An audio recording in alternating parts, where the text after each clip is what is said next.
예수님께서는요, 자연을 통해서 많은 교훈을 하셨습니다. 예를 들면은 뭐 꽃을 통해서 또는 이 자연 만물을 통해서 많은 교훈을 하셨죠. 오늘 우리가 읽은 성경은요, 예루살렘의 멸망과 역사의 종말에 대한 결론 부분이에요. 예수님께서 예언하신 것에 대한 결론 부분인데요. 여기서도 예수님께서는 나무의 비유를 통해서 우리 그리스도인들이 종말을 어떻게 맞이해야 될 것인가 하는 것에 대해서 교훈을 해주고 있습니다. 그동안에 예수님께서 이렇게 이 21장에서 역사의 종말에 대해서 예언하신 걸 보면요, 예수님이 전혀 얘기 안 한 게 있습니다. 그게 뭐냐면요, 언제 종말이 이루어지느냐 하는 시기에 대해서는 얘기를 안 했습니다. 언제 종말이 오느냐 몰라요. 왜? 시기를 전혀 얘기하지 않아요. 근데 예수님께서 이 시기를 왜 얘기를 하지 않았을까요? 여러분, 우리가 이렇게 한번 생각해 봅시다. 암 환자가요, 자기 암이라는 게 진단이 나면 대충 살 날이 결정이 되잖아요. 그죠? 어떤 사람은 6개월 산다. 아니면은 1년 반을 산다. 아니면 2년을 산다. 이렇게 결정이 되잖아요. 그러면 그 사람들은 하루하루가 뭐 하는 겁니까? 죽어가는 거잖아요. 그죠? 오늘 하루 또 죽었고, 내일 또 죽고, 점점 죽는 날이 이렇게 줄어드는 거잖아요. 그러니까 이분들이 그 하루하루가 얼마나 이렇게 불안하겠습니까? 죽음에 대한 어떤 염려들. 여러분, 우리는 죽는 날을 몰라요. 우리가 내일 죽을지 모레 죽을지 전혀 몰라요. 모르니까 감사한 거잖아요. 그죠? 만약에 우리가 5년 뒤에 죽는다고 생각을 해보십시오. 아니면은 6개월 뒤에 죽는다고 생각해 보십시오. 우리는 하루하루 죽어가잖아요. 그죠? 또 얼마나 불안하겠습니까? 그리고 또 우리 인간은요, 굉장히 간사한 존재예요. 그래서 만약에 주님께서 오실 날이 딱 결정이 되면은 이거를 선하게 사용하기보다는 악용할 확률이 너무너무 많아요. 또 예수님께서 오시는 임하는 날짜를 모르기 때문에 어떤 일이 있느냐 하면은 진짜 예수님을 기다리는 사람하고 안 기다리는 사람이 드러나는 거예요. 이런 여러 가지 이유 때문에 예수님께서는 시기를 우리에게 안 알려주셨다. 그렇게 생각을 합니다. 그러나 우리가 전혀 모르는 건 아니에요. 왜? 예수님께서는요, 종말에 일어날, 그러니까 역사가 종말이 오기 전에 그 전에 어떤 일이 일어나느냐에 대해서 많이 그 징조에 대해서 얘기를 하셨거든요. 지금까지 21장에 보면은 여러 가지 얘기를 다 하셨단 말이죠. 그러면서 오늘 본문에 보면 예수님 뭐라고 얘기를 했냐면은 나무를 봐라. 나무의 비유를 얘기하는 거예요.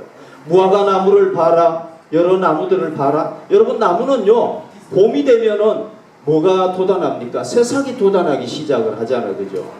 그리고 여름이 되면 어떻게 됩니까? 잎이 무성하게 되고 사과나무는 사과 열매를 맺고요. 그러니까 우리가 이 나무를 보면 뭘 알 수가 있느냐 하면은 지금이 봄이구나. 지금이 여름이구나. 이제 가을이구나. 겨울이구나. 겨울이 되면 어때요? 나뭇잎이 다 떨어지고 나무가 발라벗게 되잖아요. 그죠? 그걸 보면서 알 수 있단 말이죠. 그것과 마찬가지로 예수님께서 앞에서 징조에 대해서 얘기를 많이 했단 말이죠. 그러니까 마치 나무의 그 변화를 보면서 계절을 알듯이 예수님이 얘기하신 징조를 보면서 깨달으라는 거예요. 여기 말씀을 봅시다. 이와 같이 너희가 이런 일이 일어나는 것을 보거든 하나님의 나라가 가까이 온 줄을 알라. 이런 일이라는 게 뭐예요? 예수님께서 얘기하신 징조예요. 역사의 종말이 오기 전에 어떤 징조가 있을 것인가 얘기를 했단 말이죠. 이걸 보면서 깨달으라는 거예요. 여러분, 불신자들에게는요, 이 역사의 종말은 심판의 날이지만 우리에게는 뭐냐 하면은 하나님의 나라가 완성되는 날이고, 우리는 뭐 하는 날이냐면 하나님 나라에 가는 날이에요. 우리에게는 감사한 날인 거죠. 그 다음에 또 뭐라고 얘기를 하셨냐면 이렇게 얘기했어요.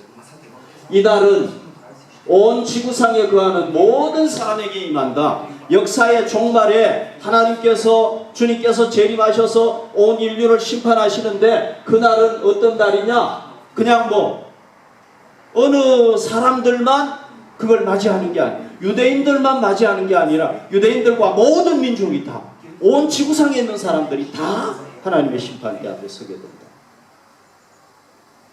그 다음 말씀을 봅시다.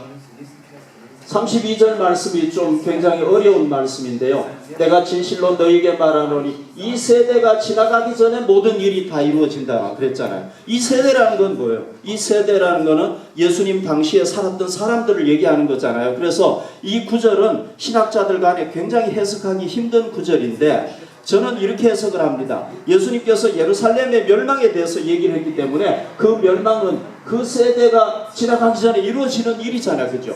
그러나 예수님은 예루살렘의 멸망에 대해서만 얘기한 게 아니라 역사의 종말에 대해서도 얘기했기 때문에 종말에 살고 있는 모든 사람에게도 이 말씀이 적용이 된다. 이렇게 볼 수가 있는 거예요. 그러면은 종말이 오기 전에 예수님이 얘기한 게 다 이루어지게 된다. 그런 얘기예요.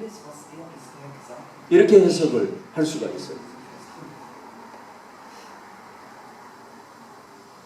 그러면서 예수님께서는요, 우리 그리스도인들이 정말 주의해야 될 거에 대해서 얘기를 했습니다. 자, 여기 말씀을 한번 봅시다. 너희는 스스로 조심하라. 종말을 기다리는 우리 그리스도인들이 조심해야 된다는 얘기를 우리에게 특별히 얘기를 하고 있는 거예요. 우리 그리스도인들에게. 뭘 조심해야 되느냐? 너희가 조심하지 않으면은 방탕함과 술 취함과 생활의 염려로 마음이 둔하여지고 뜻밖의 그날이 덕과 같이 너에게 임하게 된다 그랬죠. 그죠? 여기 보십시오. 자, 우리 그리스도인들을 파멸시키고 우리 그리스도인들을 영적으로 잠들게 만드는 게 세 가지가 있는데요. 이거 예수님께서 얘기하신 거예요. 중요한 건데 뭐냐면 방탕함과 술 취함. 이건 뭐냐면은 우리 육신의 쾌락을 위해서 사는 걸 얘기하는 거예요. 우리가 잘못하면은 뭐 할 수 있느냐? 육신의 쾌락에 빠져가지고 살 수 있다는 거예요. 그러면은 어떻게 되느냐? 영적으로 잠들게 되고 예수님이 오시는 것도 모르는 거예요. 그래서 이 쥐가 있잖아요. 쥐덫을 이렇게 놓으면은 모르고 가다가 거기에 탁 걸려들듯이 죽잖아요. 그죠? 그렇듯이 우리가 예수님이 언제 오는지 그거를 생각 안 하고 있다가 왜 방탕해가지고 술 취하고 방탕하게 살다가 이 사람들에게는 종말이 어떻게 오느냐? 갑자기 쥐덫같이 팍 온다는 거예요. 그럼 멸망을 당하게 됩니다. 우리 그리스도인들. 그 다음에 또 하나가 뭐냐면 생활의 염려. 어떻게 먹고 살 것인가? 무엇을 입을 것인가? 내일은 어떻게 살아야 되지? 이런 생활에 대한 염려가 우리의 마음을 어떻게 하느냐? 둔하게 만들어버리고 영적으로 잠들게 만들어버리고 예수님 올 때 맞이하지 못하도록 한다는 거예요. 이게 치명적인 장애물이라는 거예요. 우리의 치명적인 장애. 그러니까 우리는 뭘 조심해야 되느냐? 이 세 가지를 조심해야 된다는 거예요. 이거 조심 안 하면 걸려 넘어진다. 그런 얘기. 그 다음 말씀을 또 봅시다. 이러므로 너희는 장차 올 이 모든 일을 능히 피하고 인자 앞에 서도록 항상 기도하며 깨어 있으라. 그러니까 우리는요, 예수님께서 재림하실 때 뭐 해야 되느냐? 예수님 오시는 예수님을 맞이하고 그 주님 앞에 설 수 있도록 우리가 항상 준비해야 됩니다. 근데 예수님께서 또 이런 말씀도 하셨어요. 천지는 없어지겠으나 내 말은 없어지지 아니하리라. 이게 뭐예요? 예수님께서 종말에 관해서 지구의 종말이 온다, 역사의 종말이 온다, 그 종말이 오기 전에 이런 징조가 있다 얘기하신 것, 이 말씀, 그걸 포함해서 이 성경에 얘기하신 모든 말씀이 이 세상은 없어질지 몰라도 예수님 말씀은 안 없어진다. 여러분 한번 생각해 보십시오. 역사적으로 로마 제국이요, 기독교인들을 얼마나 박해했습니까? 하나님의 말씀이 없어지도록 얼마나 노력을 했습니까? 그죠? 그런데 없어졌어요? 안 없어졌어요? 안 없어졌어요. 로마 제국이 나중에 기독교를 공인하게 돼요. 받아들이게 돼요. 오히려. 여러분, 중국이요, 공산주의가 됐을 때 모든 종교가 다 사라졌어요. 여러분 아시잖아요. 그죠? 다 사라졌어요. 모든 종교가 다. 그런데 거기서 이 기독교인들은 지하에서 계속 살아나간다. 지금 우리 북한도 마찬가지예요. 북한에서요, 성경을 없애버리려고 하고 그리스도인들을 완전히 없애버리려고 하는데 없어지기는커녕 지하에 수많은 교회들이 있어요. 하나님의 말씀은 없어지지 않아요. 역사 속에. 저희가 비전 여행하면서 참 하나님의 은혜를 많이 받았는데 제가 몇 가지만 좀 간증을 할게요. 우리가 비전 여행 중에 말레이시아에 있었잖아요. 말레이시아는요, 와, 이 날씨가요 얼마나 습한가 몰라요. 습하고 더워가지고요 정말 에어컨 없이는 살 수 없는 나라다. 요즘 독일에 좀 날씨가 안 좋잖아요, 그죠? 예. 독일 날씨는요 여기는 정말 파라다이스예요. 파라다이스. 거기에 비하면 얼마나 좋은가 몰라요. 예. 그리고 음식이 정말 힘들더라고요. 이 향이 나는 음식인데 저희가 많이 안 먹어본 음식이다 보니까 배탈이 나가지고요. 거기다가 일정이 얼마나 빡빡하게 우리 선교사님이 짜놨는지요. 정말 피곤하고 힘들었어요. 그래서 제가 비전 여행 중에 아파본 적이 없는데 이번에 막 설사하고 그래가지고요. 하루를 제가 쉬어야 됐어요. 사역을 못하고. 네. 뭐 청년들도 얘기 들어보니까 막 설사하고 막 그랬다고 그러더라고요. 음식하고 이 기후가 너무 안 맞아가지고. 네. 그러니까 밖에 나가면 온탕이에요. 뜨거워요. 건물에 들어가면 냉탕이야. 온탕, 냉탕을 막 왔다 갔다 하니까요. 몸이 막 견디지를 못해요. 근데 이제 떠나기 전에, 말레이시아 떠나기 전에 선교사님이 그래도 이 대학들을 구경하게 하고 시내를 좀 구경하게 해주셔가지고 조금 이렇게 여유롭게 좀 시간을 보냈어요. 싱가포르에 왔는데요. 싱가포르에서는 우리가 그 한인교회를 접촉을 해가지고 사역을 하려고 그랬는데 거부를 당했어요. 메일 보내고 했는데 우리는 안 한다 그래가지고 못했어요. 그리고 이제 거리에 나가서 또 전도하려고 그랬는데 거기는요 불교와 힌두교, 뭐 회교, 뭐 이런 나라들이 다 존재하다 보니까요 거리에서 전도를 못하게, 아무 종교도 전도를 못하게 하는 거예요. 그래서 전도를 못했어요. 안타깝게. 분명히 싱가포르는 자유주의 국가예요. 자유로운 국가예요. 그런데 못하게 하더라고요. 그래서 사역을 못하고 거기서는 어떻게 했느냐 하면 뭐 불교 사원들, 이슬람 사원, 뭐 힌두교 힌두교 사원 이런 데를 구경을 하고 또 시내도 구경하고 그렇게 보냈는데 저희는 이렇게 이해를 했어요. 하나님께서 말레이시아에서 너무 힘들게 사역하게 하시더니 싱가포르에서 막으신 거는 거기서는 조금 이렇게 좀 여유롭게 좀 지내도록 하기 위해서 그러신 게 아닌가. 하나님께서 참 우리에게 오묘하게 이렇게 딱 낫게 하셨구나. 그런 생각이 들었어요. 그런데요, 싱가포르에 머무는 동안에 제가 거기 보니까 싱가포르 한인교회가 있더라고요. 그래서 거기서 게스트룸을 운영을 하더라고요. 3개월 전에 신청을 해야 된대요. 그래서 제가 신청을 했는데요. 마침 우리에게 단체실을 사용을 하라고 줬어요. 그런데 4일 동안 머무는데 얼마냐? 10유로. 거의 공짜죠. 그죠? 그런데 이제 우리가 뭘 준비해야 되냐 하면은 침낭을 준비하고 거기서 주는 거는 운동할 때 이렇게 바닥에 왜 까는 그거 있잖아요. 매트. 그거 하나 딱 주는 거예요. 그러니까 벽에하고 이불하고 뭐 이런 거 우리가 다 준비해야 되는 거예요. 그리고 8시 딱 되면은 짐 다 정리해가지고 한쪽에 정리해놓고 5시 되면 다시 들어갈 수 있어요. 왜냐하면 그 교회에서 그걸 쓰기 때문에. 그런데 여러분 또 어떤 일이 있었는지 아세요? 우리가 가기 며칠 전에 그 교회에서 저한테 연락이 오기를 너희들 원래는 단체실을 써야 되는데 개인실을 쓰라. 이렇게 연락이 딱 온 거예요. 개인실은요. 침대가 다는 아니지만 침대가 거의 놓여있고요.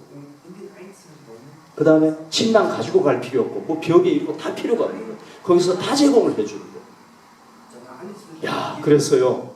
개인실에 받아가지고 우리가 거기서 탁 머물렀어. 돈은 똑같은 거예요. 너무 감사하죠. 그죠? 거의 공짜로 진짜 있었던 거예요. 그래서 그 교회 가가지고 사무장님을 만났는데 사무장님이 뭐라고 얘기를 하냐면 이렇게 얘기를 하는 거예요. 단체는 단체실에 머물게 되어 있다는 거예요. 개인실을 안 준다는 거예요. 개인실은 개인만 준다는 거예요. 그런데 우리는 단체인데 개인실을 받은 거예요. 이런 일은 없었다는 거예요. 지금까지.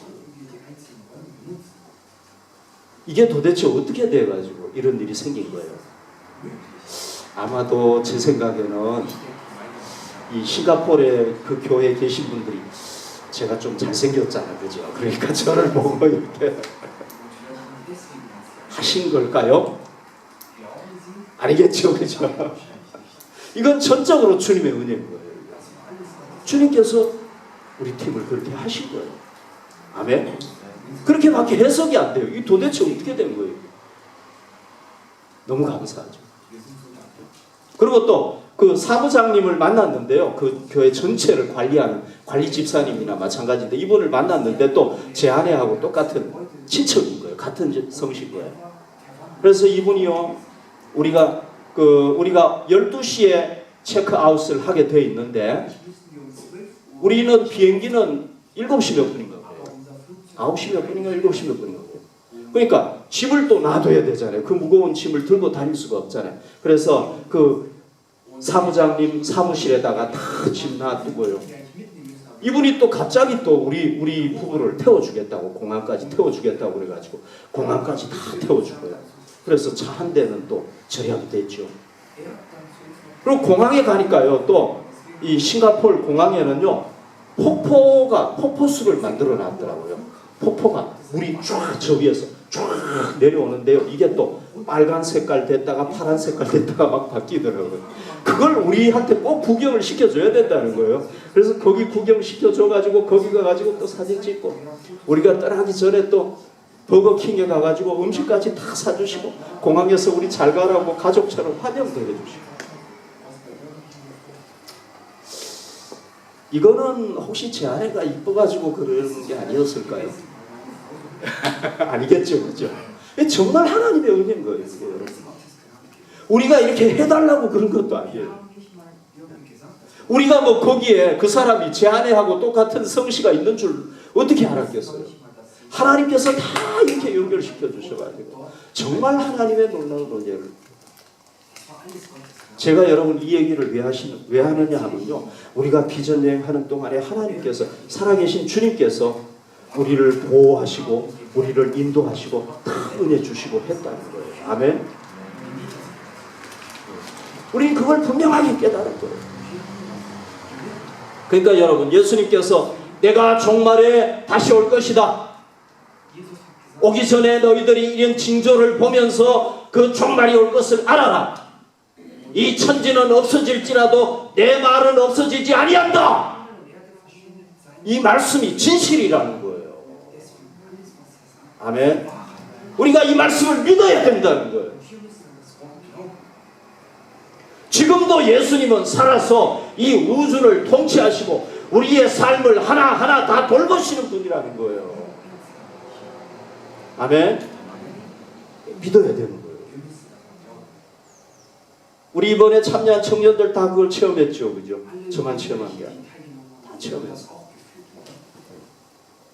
그러면요 우리가 깨어있기 위해서 심판을 받지 않기 위해서 예수님 오실 때 예수님을 맞이하기 위해서는 어떻게 해야 됩니까? 우리는 두 가지 해야 돼요. 두 가지. 자, 말씀을 봅시다. 첫 번째 뭐냐면요. 이러므로 너희는 장차 올 이 모든 일을 능히 피하고 인자 앞에 서도록 항상 기도하며 깨어있으라. 뭐 해야 된다고요? 기도해야 된다는 거예요. 기도. 우리가 깨어있는 방법이 뭐냐? 그거는 기도하는 거라는 거예요.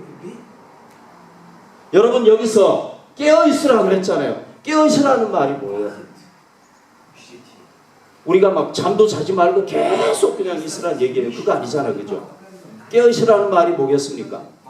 이거는 이런 의미예요. 하나님을 알지 못하는 이 세상, 죄악이 가득한 이 세상에 우리 그리스도인들이 거기에 빠지지 말고 구별된 그리스도인으로 참 그리스도인으로 살아가라. 이런 말이라는 거죠. 깨어있으라. 그렇죠, 그죠? 영적으로 깨어있어요.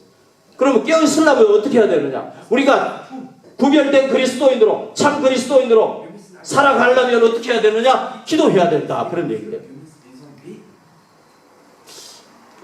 저희가요, 그 말레이시아 그 쿠알라룸푸르로 가는 비행기를 타고 이렇게 가는데요. 그 비행기 뒤에 저희가 좀 뒷좌석에 앉았어요. 그래서 그 뒤에 화장실이 있어가지고 제가 화장실을 가는데요. 어떤 분이 거기 비행기 안에서 무릎을 꿇고 기도하고 있더라고요. 그러니까 보니까 회교도인 거예요. 야, 참 열심이죠, 그죠? 회교도들은 하루에 5번 기도하잖아요. 그러니까 기도하는 시간이 됐는가 봐요, 비행기 안에서. 그러니까 거기에 비행기 뒤에서 무릎을 탁 꿇고 그 화장실 옆에서 무릎을 탁 꿇고 거기밖에 공간이 없으니까 기도하고 있더라고요. 무릎을 탁. 야, 참 열심이다. 그런 생각을 했어요. 말레이시아 그 선교사님한테 물어봤더니요. 회교도들은 뭐 때문에 기도합니까? 물어봤어요. 그랬더니 이 사람들이 하나님과 영적으로 교제하기 위해서 기도하는 게 아니래요. 우리는 왜 기도합니까? 하나님과 영적으로 교제하기 위해서 기도하자는 거죠. 그리고 우리는 기도하면 우리의 기도가 누구에게 올라갑니까? 하나님께 올라가잖아요. 그죠? 하나님이 들으시잖아요. 그리고 기도에 응답해 주시잖아요. 그죠? 그런데 이 사람들은 하나님이 뭐 기도를 듣거나 응답해 주기 위해서, 응답받기 위해서 기도하는 게 아니래요. 그럼 뭐 때문에 기도하느냐? 이 사람들은요, 구원받기 위해서는 점수가 필요하고요. 점수가 몇 점인지는 모르겠어요. 그러니까 기도 한 번 하면은 1점인지 2점인지는 모르겠는데 아무튼 점수가 주어지는 거예요. 하루에 5번 하면은 1점이라고 그러면 몇 점이 주어지겠습니까? 5점이 주어지는 거예요. 그러니까 이 구원받기 위해서 점수를 모아야 되는데 그 점수를 모으기 위해서 기도한다는 거예요. 점수를 얼마나 모아야 되는 거예요? 몰라요. 그건 어떻게 알아, 그죠? 그 기준을 어떻게 알겠어요? 자기들도 모르는 거예요. 모르고 그냥 아무튼 점수를 아무튼 많이 모아야 되는 거야. 그래야 안전하니까, 그죠? 네. 여러분, 뭐 제가 회교를 뭐 욕하려고 하는 건 절대 아닙니다. 그냥 있는 그대로 얘기하는 거예요. 들은 대로. 네. 그러니까 이 사람들은 기도가 하나님과 교제가 아니에요. 하나님의 응답을 받는 게 아니에요. 뭐 살아계신 하나님을 체험하는 게 아니에요. 그러나 우리 기독교는 뭐예요? 우리 하나님 살아계시잖아요. 그죠? 우리가 기도하면 들으시잖아요. 우리가 하나님과 영적으로 교제하는 게 기도잖아요. 아멘. 그러니까 우리가 하나님과 항상 기도하고 있으면은 뭘 체험하느냐? 하나님 살아계신 걸 체험하고 하나님의 은혜를 체험하게 되는 거예요. 우리가. 그러면은 우리가 어떻게 됩니까? 하나님 살아계시고 하나님의 은혜를 체험하면은 우리가 더 굳건한 그리스도인으로 세워지게 되는 겁니다. 믿음이 연약한 그리스도인에서 굳건한 그리스도인으로 나아가게 되는 거란 말이죠. 그러면은 우리가 기도를 통해서 어떻게 되는, 영적으로 깨어있게 되는 겁니다. 또 우리가 하나님과 영적으로 기도하면은, 항상 기도하면은 주님께서 우리를 깨워주시는 거예요. 영적으로. 그래서 뭐라고 얘기를 했냐? 항상 기도하라. 우리가 깨어있기 위해서는 어떻게 해야 되냐? 기도해야 된다. 그러니까 우리는 매일 기도해야 되는 거예요. 항상 기도해야 되는 거예요. 기도를 쉬면 안 되는 거예요. 아멘. 우리 절대 기도를 쉬지 맙시다. 두 번째는요, 하나님의 말씀의 가르침을 받아야 돼요. 말씀의 가르침. 자, 이 말씀을 한번 보시죠. 예수께서 낮에는 성전에서 가르치시고 밤에는 나가 감람원이라 하는 산에서 쉬셨다 그랬죠. 여러분 보십시오. 36절, 37절, 38절에 보면요,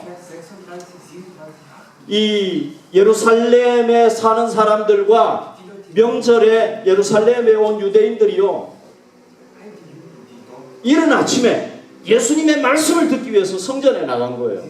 그러니까 이 사람들이 굉장히 열심히 있죠. 그죠? 예수님의 말씀을 듣기 위해서 이른 아침에 나갔으니까 얼마나 열심을 가졌어요.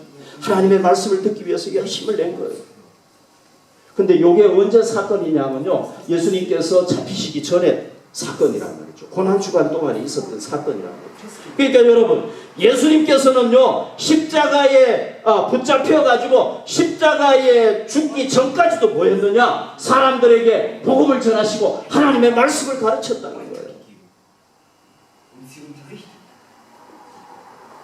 계속해서 죽기 전까지 뭐 십자가에 달려서는 할 수 없으니까 붙잡히기 전까지는 사람들에게 말씀을 가르치고 말씀을 가르치고 그랬단 말이죠. 자, 저 예수님은 죽으신 게 아니잖아요. 그죠? 부활하셨잖아요. 죽으셨잖아요. 아멘? 그러니까 지금도 우리가 이 말씀, 성경 말씀을 통해서 뭘 들을 수 있느냐? 하나님의 말씀을 들을 수 있다는 거예요. 이 성경 말씀을 통해서 뭘 하시느냐? 우리를 지금도 인도하신단 말이죠. 우리가 이 말씀을 통해서 하나님의 음성을 듣고자 간절하게 원하면 하나님께서는 우리에게 음성을 들려주실 수 있단 말이죠. 지금도 우리에게 말씀으로 가르쳐 주시는 분이 우리 예수님이란 말이죠. 여러분 저희가 이번에 비전 여행 하면서요 그 사원을 많이 방문을 했다고 그랬잖아요. 저기 이슬람 사원, 그 다음에 불교 템플, 또 그 뭐죠? 힌두교 템플 이런 거를 방문하면서 우리 기독교와 이 차이에 대해서 좀 많이 깨달았어요. 우리가 믿는 기독교가 어떤 건지를 좀 깨달았어요. 이 이슬람은요, 제가 이제 나중에 시간이 되면 또 간증을 할게요. 이슬람을 믿었던 그 부모가 이맘이 뭔지 아시죠? 목사 같은 존재잖아요. 그죠? 이슬람에서. 그런 가족에서 살았던 청년이 회심해가지고 간증하는 걸 저희가 들었어요. 그런데 뭐라고 얘기를 하냐면 이렇게 얘기를 하더라고요. 이슬람이 믿는 신은요, 무서운 신이래요. 사랑의 신이 아니래요. 사랑이라는 건 없대요. 그리고 그 신이 명령하면 무조건 순종해야 된대요. 그래서 그 사람들이 잘 쓰는 말이 뭐냐면은 뭐죠? 뭐 신의 뜻대로 그런 말 쓰잖아요. 그죠? 네. 무조건 순종해야 돼요. 순종 안 하면 안 돼요. 그런데 그 종교에서는 특별히 참 여자분들이 좀 정말 저는 해교 국가를 갈 때마다 여자분들이 정말 불쌍한 생각이 많이 들어요. 지금도 이거 써야 좀 수건 쓰는 게 또 좋을 수도 있겠지만 써야 되고 남편이 몇 사람씩 부인이 몇 사람씩 되잖아요. 그렇죠? 일부 다치잖아요. 지금도 아직도. 그리고 이 불교나 힌두교는요 뭘 섬기느냐 하면은요 이런 걸 섬겨요. 이 그림 한번 볼까요? 이게 불상이잖아요. 그죠? 이런 불상을 만들어서 섬기는데요. 이 불상을요 얼마나 좋게 만드는가 몰라요. 네. 요거 말고 또 다른 거 하나 볼까요? 이게 저희가 갔는데요.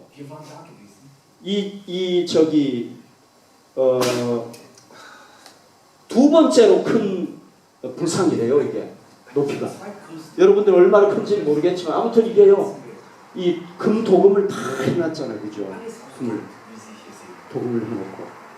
그러니까 신상을 아무튼 최고로 만드는 거예요. 제일 좋게 만드는 거예요. 그래서 여기 가가지고 이제 복을 달라고 빌고 막 그러잖아요. 그죠? 여러분들 제가 이 다른 종교를 저거 하는 걸로 절대 생각하지 마시고 그냥 한번 저희가 이번에 비교해서 이렇게 보게 됐단 말이죠. 그 다음에요 다른 거 한번 볼까요?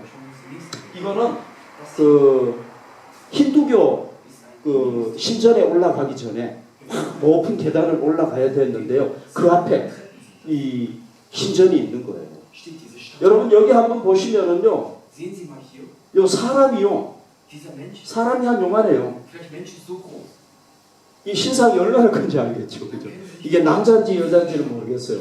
아무튼 힌두교 신전에 올라가기 전에 이런 거대한 신상이 있더라고요. 그러니까 이런 신상을 만들어서 섬기는 거예요. 근데 여러분 구약 성경에도 보면 신상을 만들어서 섬기는 게 많잖아요, 그죠? 대부분의 종교들이 다 그렇잖아요. 그리고 이런 종교들은 뭘 강조하느냐 하면은요, 우리가 뭔가 노력을 해서 공로가 있어야 구원받는다 이렇게 주장을 하는 거예요. 그런데 좀 죄송한 얘기지만 이런 신상들이 우리에게 뭘 줄 수 있겠습니까? 사람이 만든 건데. 그죠? 사람이 만든 건데, 사람이 손으로 만든 건데 뭘 줄 수가 있겠습니까? 여러분도 아시다시피 힌두교는요, 저희가 이렇게 올라가는 동안에 힌두교는 모든 만물에 신성이 깃들어 있다고 생각을 해요. 그래서요, 이 사람들은요, 소를 안 먹어요. 왜? 소에게는 신적인 어떤 성품이 있다고 그래가지고 신성시해가지고 안 먹어요. 이슬람 사람들은 돼지를 안 먹어요. 왜? 구약의 전통에 따라서 부정하다고 생각해서. 그러니까 말레이시아하고 싱가포르에서 제일 인기 있는 동물이 뭐냐면 닭이더라고요. 여기도 안 속하고 저기도 안 속하고 닭. 네, 닭을 먹더라고요. 그리고 불교도 살생을 금하잖아, 그죠? 그러니까 원숭이도 신적인 성품이 있기 때문에 원숭이도 건드리면 안 되는 거예요. 우리가 여기 올라가는데요, 원숭이들이 막 노는데요, 그냥 사람을 마음대로 해도 사람은 가만히 있어야 돼요. 왜? 그것도 신적인 존재이기 때문에. 참 너무 재밌죠, 그죠? 그러다가 이제 저희가 이 말레이시아 사람들은요, 예수님을 믿기가 너무너무 힘들어요. 왜? 그 나라는 이슬람이 이 통치 이념이기 때문에. 네. 그런데 이제 거기에 우리가 어디를 갔었냐면 말레이시아에 인도네시아 사람들이 와가지고 살더라고요. 그분들이 교회를 만들어가지고 공동체를 이루는데 거기 갔었어요. 그 교회 예배 드리러 갔거든요. 그 교회에 갔더니요,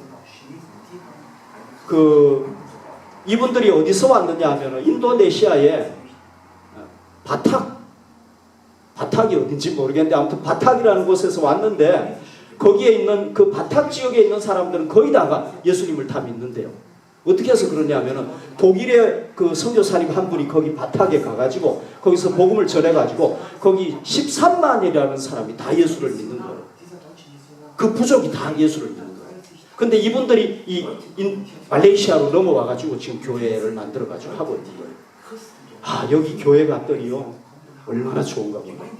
여자분들이 이거 섞였습니까? 안 섞였죠. 그리고 여자분들이 막 앞에 나와가지고요, 막 찬양 인도 막 하고요. 그리고 기쁨으로 하나님께서 우리를 구원하셨다고, 사랑의 하나님 막 찬양 드리는데요, 이 분위기가 너무너무 다른 거예요. 그래서 우리가 그걸 보면서 깨달았어요. 와, 우리가 믿는 기독교가 정말 얼마나 좋아. 우리가 믿는 하나님이 정말 얼마나 좋으신가. 깨달았어요. 여러분, 우리는요, 위대한 죽은 성인을 믿는 게 아니잖아요. 그죠? 위대한 인간, 죽어버린 위대한 인간을 믿는 게 아니잖아요. 우린 누굴 믿습니까? 십자가에 달려 죽으셨지만은 부활하신 하나님의 아들, 그죠? 예수 그리스도, 그분을 구세주는 거죠.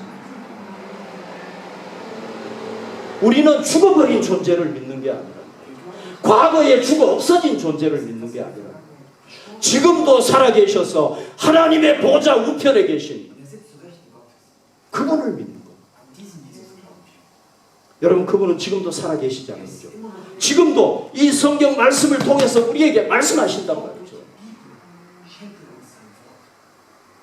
그래서 우리가 이 하나님의 말씀을 통해서 계속해서 하나님의 메시지를 듣고 할 때 우리가 영적으로 깨어있게 되는 거예요. 영적으로 깨어있으려면 두 가지 가장 중요한 게 있어요. 그게 뭐예요? 첫 번째는 하나님과 늘 교제하면서 기도해야 돼요. 하나님의 은혜를 체험해요. 두 번째, 하나님의 말씀을 통해서 하나님의 살아계신 메시지를 듣고 그 말씀대로 순종할 때 우리가 영적으로 깨어있게 돼요. 그 외에도 많이 있지만 이 두 가지가 가장 중요합니다. 이거는 우리가 멈추면 안 되는 거예요. 중지하면 안 되는 거예요. 여러분들 중에서 기도를 중지한 사람이 있다면 여러분들 영적으로 지금 잠들어 있는 거예요. 여러분들이 하나님의 말씀을 본 지가 내가 언젠지 모르겠다. 내가 언제 하나님의 말씀을 묵상했는지 잘 기억이 안 난다. 그럼 여러분 영적으로 지금 잠들어 있는 거예요.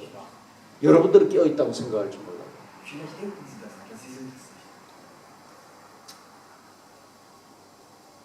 그래서 우리가 이 말씀과 기도를 통해서 영적으로 깨어 있다가 예수님 오실 때 맞이할 수 있기를 바랍니다. 그리고 우리가 전하는 이 복음, 예수 그리스도의 복음, 이게 영혼을 구원하고 죄와 죽음에서 구원하고 종말과 영생에 대해서 줄 수 있다는 것, 이걸 확실하게 깨닫고 우리가 복음 전하는 일에 힘써야 될 줄로 믿습니다. 우리 함께